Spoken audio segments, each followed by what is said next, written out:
Hi everyone, in front of me I've got a Ulefone Armor X7 Pro, and let me share with you how to allow unknown sources on this device.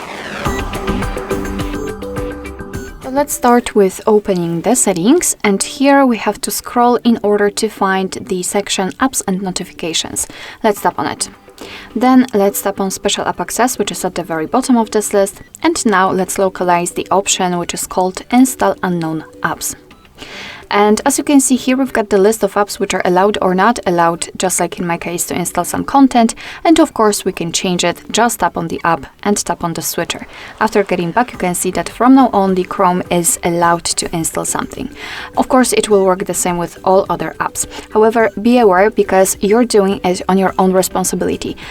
Some third-party apps aren't verified by the developers, so you may put your data and actually whole device at risk. So remember about that and choose the apps wisely and be careful.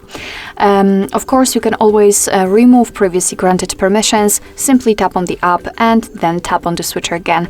And after getting back, you can see that the Chrome is not allowed to install anything. Alright, so that will be all. Thank you so much for watching. I hope that this video was helpful, and if it was, please hit the subscribe button and leave the thumbs up.